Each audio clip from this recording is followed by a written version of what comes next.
Good morning. Today we're talking about what it was like being a musician at Marine Corps Boot Camp. But first, this channel just broke 20,000 subscribers. And I've got a special video planned for this occasion. My Hurts 2, featuring 222 drummers. That's a lot of drummers. And I'm almost done filming this video, but I'm not posting it until we hit 22,222 subscribers, and we have 2,222 of those subscribers click the notification bell, because you know, it's number 2. So make sure you click the subscribe button and ring the Liberty Bell, and tell all your friends to do the same. And if you don't have any friends, well, maybe you should get out a little bit more. Anyways, back to the topic at hand, let's share some boot camp stories.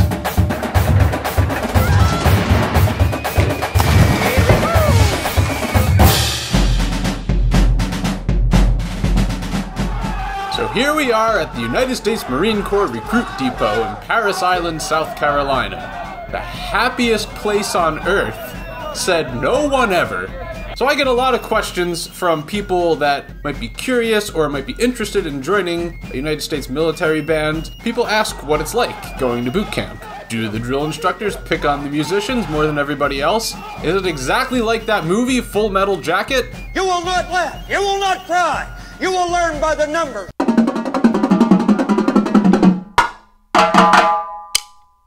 So the first thing you guys should know is that no matter what job you're gonna have in the Marine Corps, everybody goes to the same boot camp. Whether you're going in for the infantry or you're going in to be a pencil sharpener. Doesn't matter. Everyone goes to the same basic recruit training.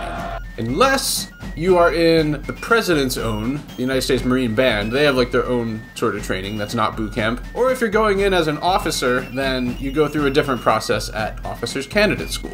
But everybody else that goes in enlisted, you go to boot camp all together. And then after boot camp, you go to all sorts of different trainings and schools, but boot camp is all the same. So I'm a musician in the United States Marine Corps, the Commandant's own United States Marine Drum and Bugle Corps.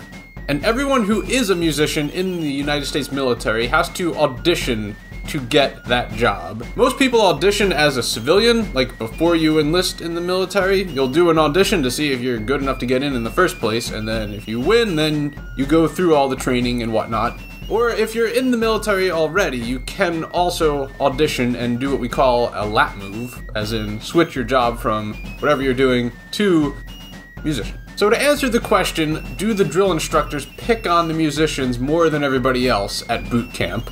Well, that's going to depend on a whole lot of things. And I'm going to share with you guys how I got through it with Eric's Declassified Boot Camp Survival Guide.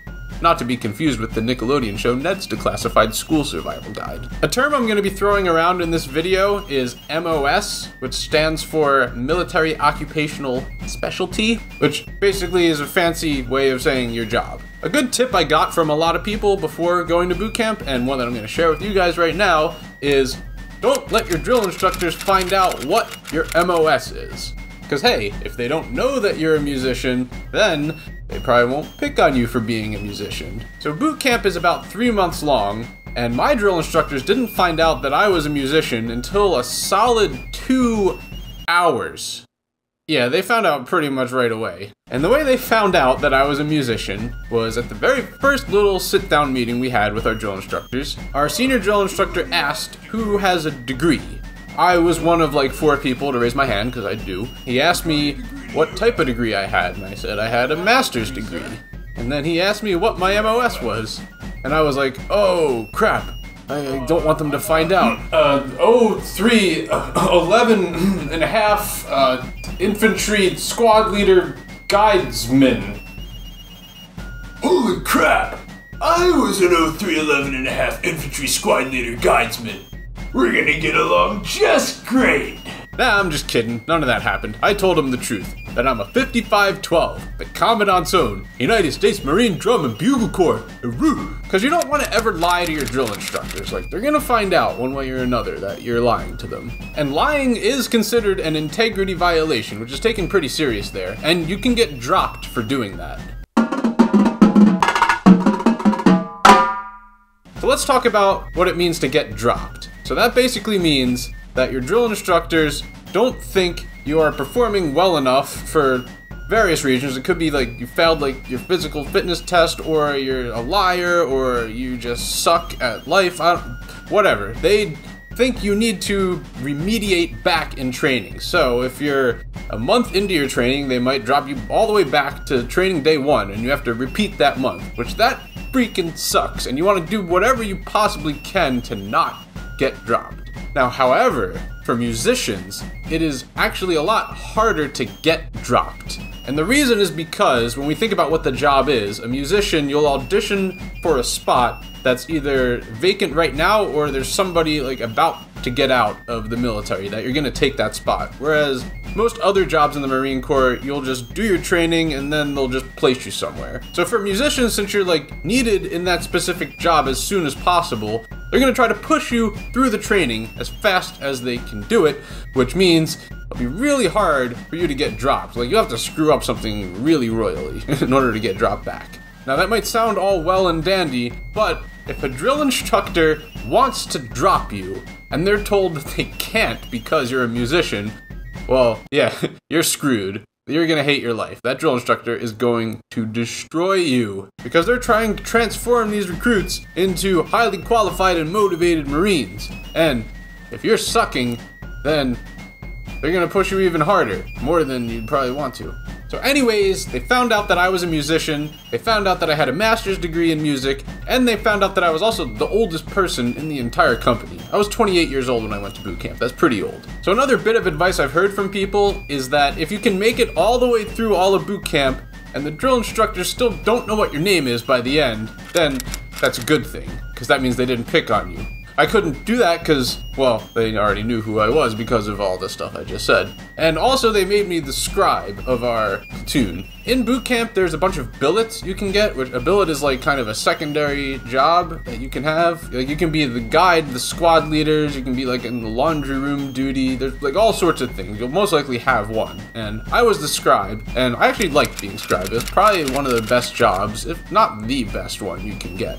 Like, if you're pretty organized and good at keeping lists, and you're kind of a nerd, then you should try to get scribe, because that's probably a good job for you.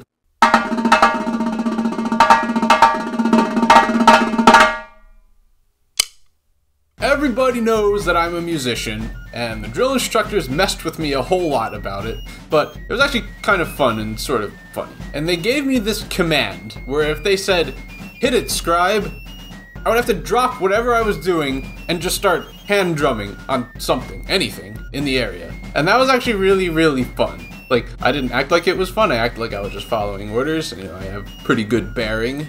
But I was having a lot of fun just randomly drumming on things throughout boot camp at random times. Like, there was this one time where our commanding officer had me drum on the back of his pickup truck, like on the bumper and the tailgate. And sometimes the drill instructors would say quietly, "Hit it, scribe," and then just walk away and leave me drumming there for a while. That happened once in the chow hall. So I was drumming on like the cups and the tray with a fork and a spoon until some random like drill instructor just came and yelled at me to stop and like asked me like what the heck I was doing. And there was this other time where I was in the drill instructor's office. I was typing something as part of my scribely duties, and I hear this drill instructor coming up the steps towards the room, and he is practicing singing his cadence, which the drill instructors take singing cadence really seriously, and most of them are really, really good at it. But he comes barging into the room, sees me sitting there, tells me to hit it, I start drumming, he's singing cadence. It was like a jam session for a good like 5 minutes.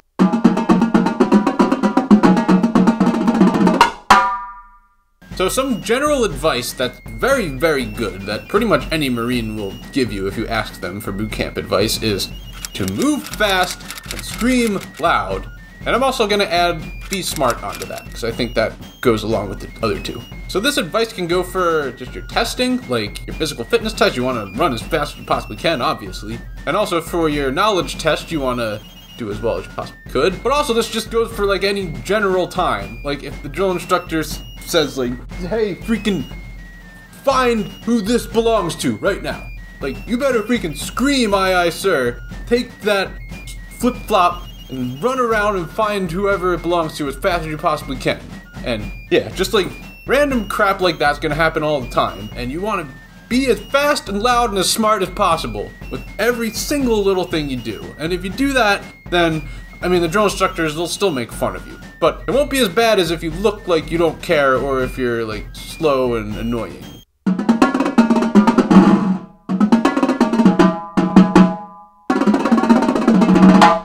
Something else that's very important in boot camp is to have good bearing.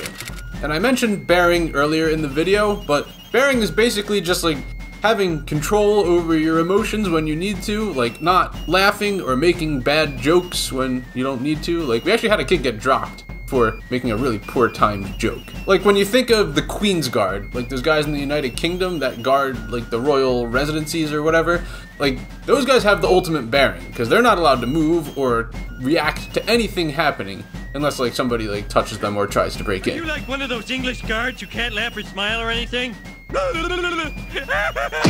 No, sir.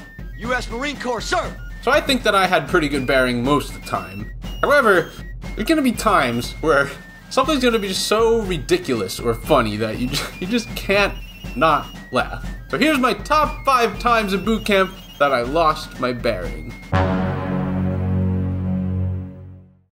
So I developed this technique that it actually works somehow. So if I had to laugh, like I couldn't not laugh, I would just pretend that I was coughing and like hide my face in my arm like this. That's actually the way they taught us how to cough, so you don't spread germs all over the place. It's cough into your sleeve. So I would be laughing when I would act like I was coughing. See, I was laughing. So this was on the very first day of boot camp. We were about to go take a shower, and the receiving drill instructor like called us over to have a little meeting.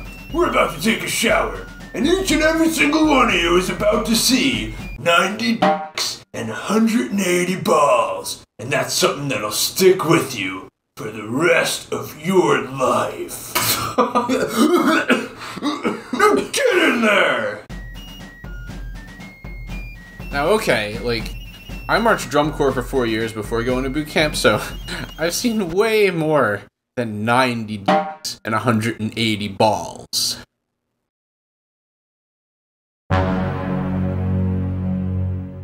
So we were gathered around our drill instructor, and he was teaching us about the historical significance of the Mameluke sword. The Mameluke sword is a really good treasure. It's the first sword to... Sir? What? What? Sir, has anyone, like, fought in a battle with the Mameluke sword? Okay, first of all, your hair is way out of regulation. Second of all, would you really want to go into a freaking gun battle with your Mameluke sword? Oh, no. Which brings me to another point, is don't ask stupid questions, because that'll make you look like a dummy. I mean, I'm not saying don't ask questions ever, because if you have a really good question, that'll make you look good. But let's try to think about the questions before we actually ask them. So we were standing in formation, and the drill instructors were picking on this one kid. I don't remember why, probably something stupid. You weak thing! You're like a little schoolboy virgin! Ooh. Oh, are you a virgin? Yes, sir! Of course you are! I know I said that you don't want to ever lie to a drill instructor, but let's use some common sense.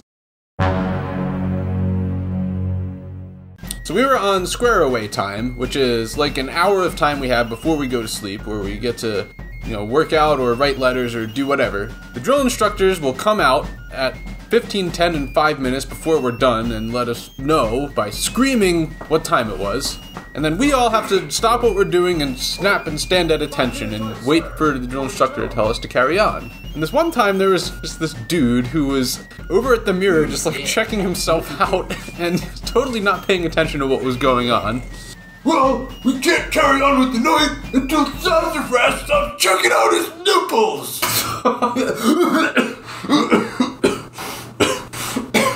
So that's another good point, is to always be aware of your surroundings. Be aware of what's happening, because, you know, you don't want to be doing the wrong thing.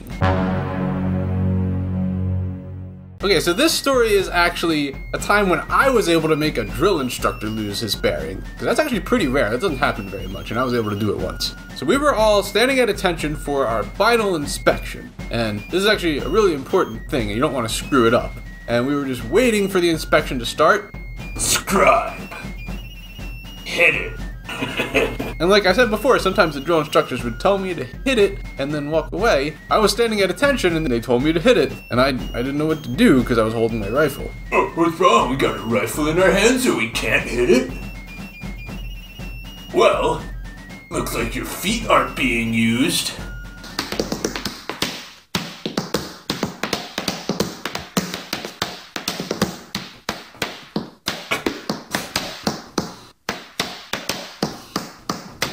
I didn't think you could do that.